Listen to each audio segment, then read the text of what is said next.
Imagine mo pati carpet, binubungkal ng mga puki ng inang to. Ha? Anong compiled intelligence?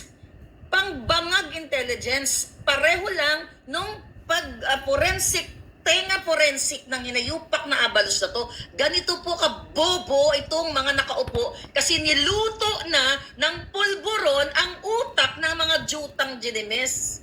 Kayo lahat naluto na. Kaya yan ang impact sa bayan. Pinagtatakpan nila lahat, mga palangga ang kababuyan nila, and now, today, ito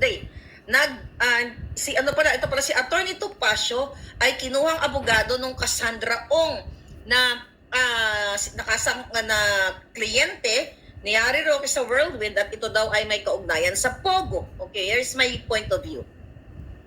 I don't know kung si Cassandra Ong ba talaga ay may Pogo operator. Well, kung Pogo operator siya at during that time ay legal, so why not? Dahil legal naman ang Pogo.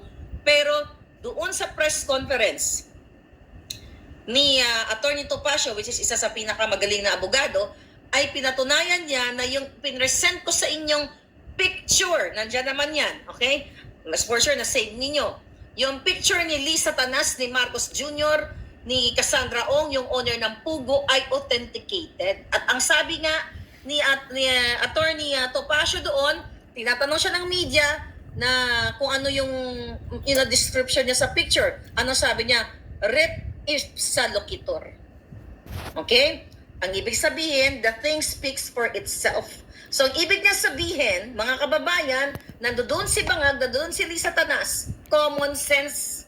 Kahit elementarya ka, alam mong ibig sabihin. Ang sabi niya ni Attorney Topacio, okay, hindi muna magsasalta yung kliyente niya about dyan sa picture na yan kasi nga walang saysay sa panahon ngayon dahil itong bangag na gobyernong ito ay pinipilit nilang baliktarin, itwist or bayaran o bilhin ang hustisya o bilhin ang mga judges, bilhin ang mga kongresista o senador.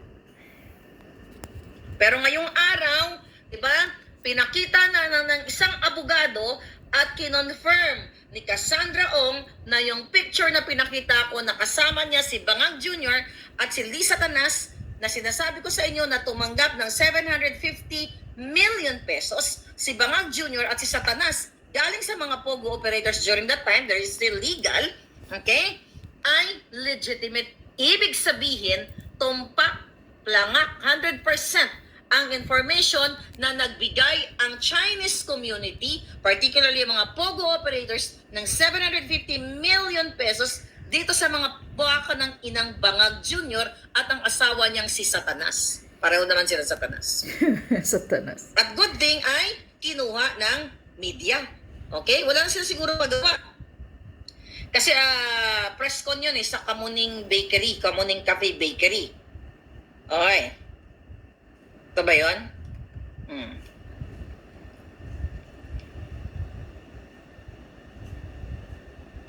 Yeah. Ito, pakita ko lang yung mga headline.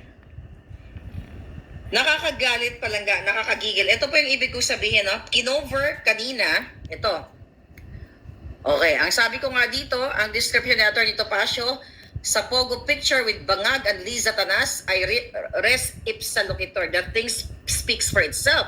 So malinaw na authenticated, Pogo King and Queen ang mag-asawang Bangag at Satanas. So kasana mga ina, okay? So ayan po yan, kinuha ng Bombo Radio. Ayan, kinuha nila. Ayan, pinakita, kinuha na Inquirer. Ayan, yan yung picture, di ba? Yan yung pinakita ko sa inyo. Okay? So, kinuha ng DYVR, ng Roa City, okay? ABS-CBN, kinuha nila. Buti naman kinuha ninyo. So, napatunayan natin napatunayan ko sa inyo na authenticated na naman yung picture natin. It's not AI kasi tuwing maglabas tayo ng ebidensya dito sabi nga, the thing speaks for itself. Kumbaga namumulat na, hinahampas ka na ng katotohanan, di ba? Ayan na, kahit na nakikita na ka, the same with the video, the authenticated pulboronic video, Ayan, minomonitor ko yung yung mga kahayupan doon sa Davao, oh. Putang ina, ang dami ng pulis. Isa lang, parang alam mo may giyera na palangga. Akala mo may giyera na, mga ayop na yun. But anyway, okay, pinapatunayan lang na itong mag-asawang bangag at ang gobyernong ito ay reyna at hari ng Pogo. Kaya no wonder nakatakas si Alice Go. Ganon. Okay? Na hindi nasita ng immigration, samantalang si Sara, Inday Sara, yung kanyang anak, idinamay pa at naka-report agad kay Lisa Tanas doon sa CCTV. Remember that?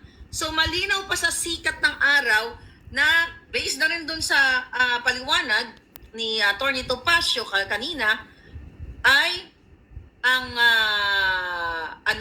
picture ay hindi magsisinungaling. Nabanggit nga ni Atty. Topacio na yung mga ang ginagawa ng wala ka na maasahan sa gobyerno, bakit?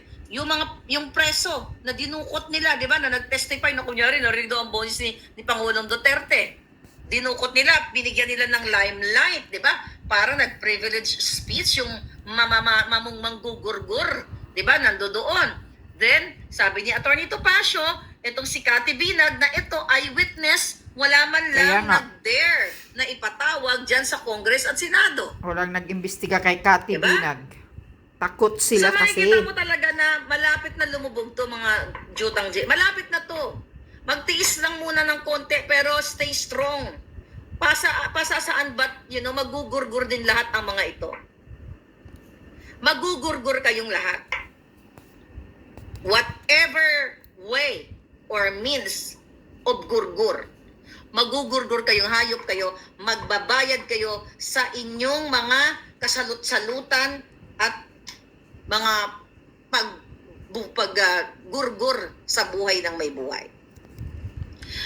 Kayo po na mga palangga ko na nagsasabi, asan na, magsimula na kayo. 'Di ba?